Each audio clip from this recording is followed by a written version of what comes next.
The modern Machiavelli trap. In 1513, an exiled diplomat named Machiavelli wrote about human nature. 500 years later, internet gurus take those words and sell you a brutal truth that supposedly explains why your friends abandon you, your partners betray you, and your family uses you.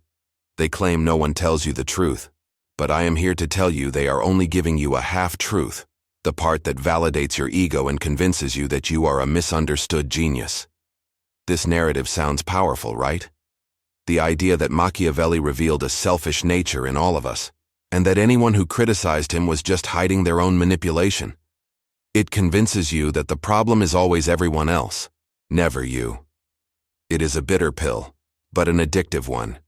They want you to believe that loyalty, love, and human kindness are just comfortable illusions, and that you are the only smart one for seeing reality. They promise that by understanding this, you will never be blindsided by betrayal again, that you will see people for who they really are. But what if this brutal truth isn't a liberation, but a prison of paranoia? What if this lens of self-interest blinds you to the actual richness and depth of human relationships? The original video tells you that Machiavelli wasn't teaching how to be evil, but how to recognize the evil that exists in every heart, and that those who condemned him were the same ones using his techniques. This is the foundation of the brainwashing. Blame the system and position yourself as the only one who sees the truth. But the truth is far more complex. The price of adopting this simplistic, ego-driven view of the world is that you ironically become the person who lives exactly the hell that Machiavelli described for his enemies. Loneliness, distrust, and an existential void that no victory can ever fill. Today, we are going to deconstruct this brutal truth. I will show you how this modern Machiavellian interpretation sabotages you, destroys your relationships, and turns you into a prisoner of your own ego. Prepare yourself, because the real brutality lies in ignoring the consequences of living in this illusion of control. The fallacy of universal selfishness. The original video quotes Machiavelli's words written in exile. Men are ungrateful, fickle, simulators, cowards, and greedy for profit. He claims that as long as you are successful, they are yours. But when danger arrives, they turn their backs on you. It's a powerful sentence, designed to give you that chill and make you think of everyone who has ever let you down.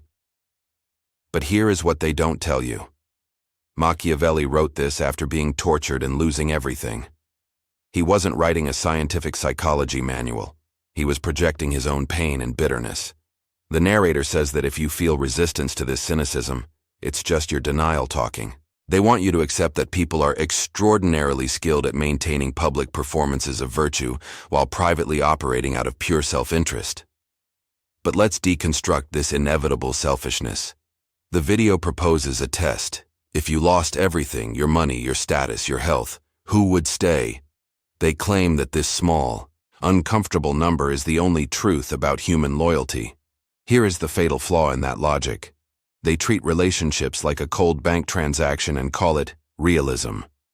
If you enter any relationship, whether friendship or love, believing the other person is only there for what you provide, you will act defensively, coldly, and calculatingly. And guess what happens? You end up attracting exactly the type of person who operates that way. It is a self-fulfilling prophecy. If you offer nothing but transactions, you will only have transactional people around you. Machiavelli said that love is held by a bond of obligation which men break at every opportunity. But what these gurus ignore is that human beings are biologically programmed for cooperation and reciprocal altruism. Without this, our species wouldn't have even survived. They sell you the idea that human attachment is always rooted in what the other person provides. They call it the law of nature. But that isn't psychology, it's reductionism. If you reduce your mother, your best friend, or your wife to a benefit provider, you destroy the foundation of oxytocin and real connection. You become a prince on a throne of ice, surrounded by people you yourself taught to be mercenaries. The video says that understanding this prevents you from being caught by surprise by betrayal. True, but it forgets to tell you the price.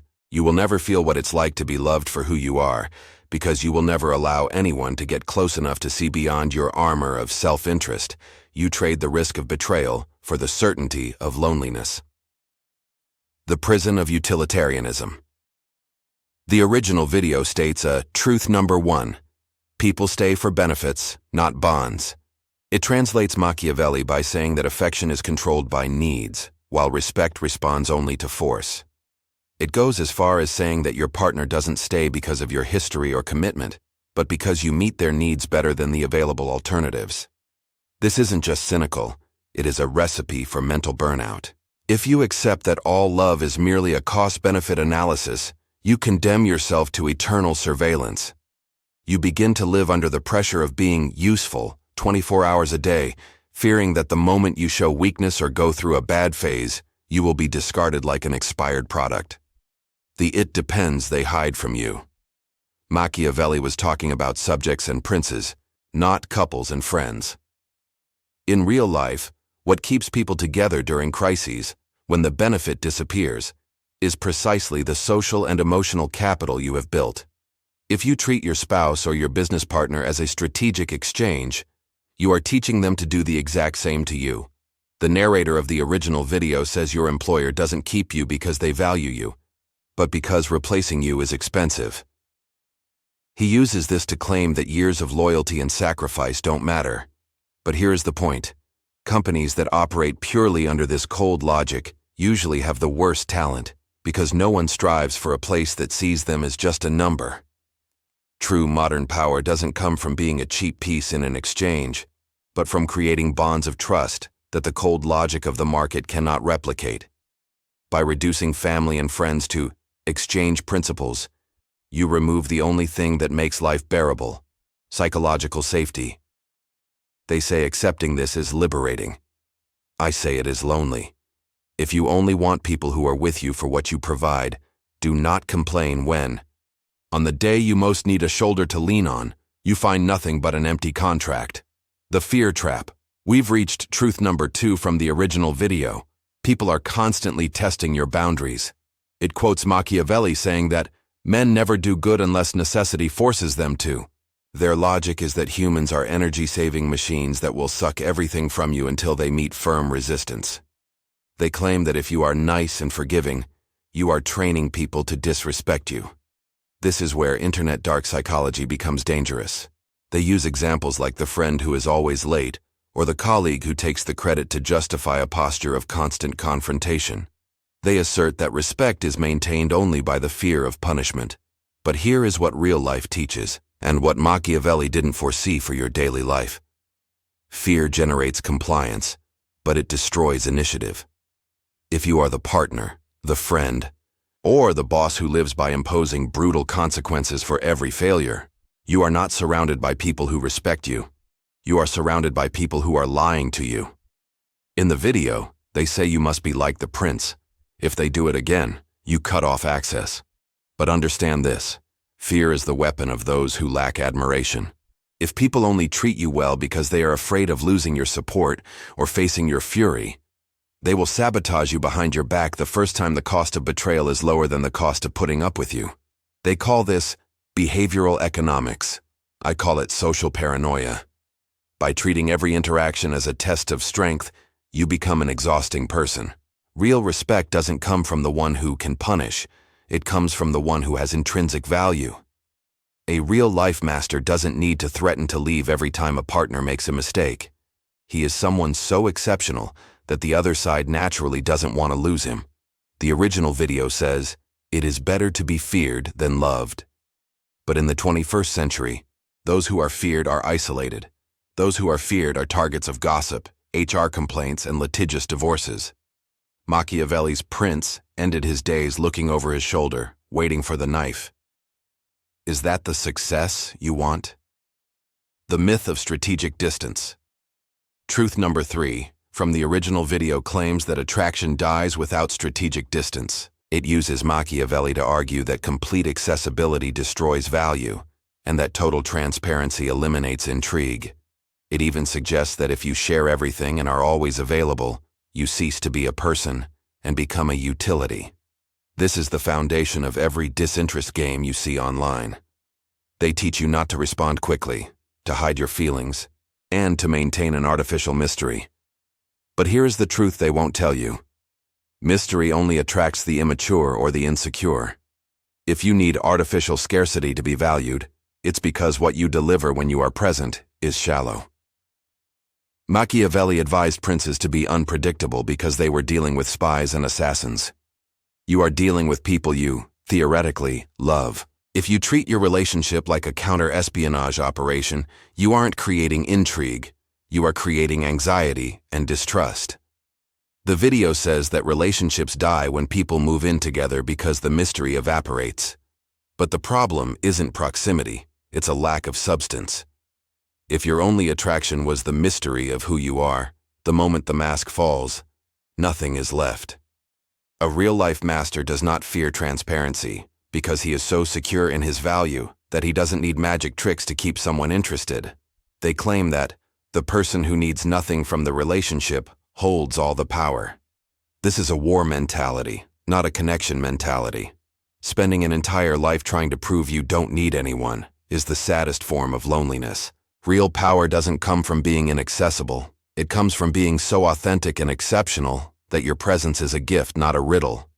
Playing games of strategic distance in 2026 is the fastest way to be replaced by someone who is real. People are exhausted by manipulation. They want connection, not an emotional chess match. Machiavelli died in exile, alone. Perhaps it was because he followed his own advice of being too unpredictable to ever be trusted. The Loneliness Protocol. The original video ends with what it calls a transformation protocol. 5 steps to apply Machiavelli's science to your life. They claim this will move you from naive victimization to strategic success. But let's look closely at what these steps actually do to your mind. Their first step is the relationship audit. They tell you to look at every friend and family member and ask, what benefit do I receive? They say that if the exchange is unbalanced, you must cut the investment. The brutal truth: if you treat friendship like an Excel spreadsheet, you will never have friends, you will only have clients.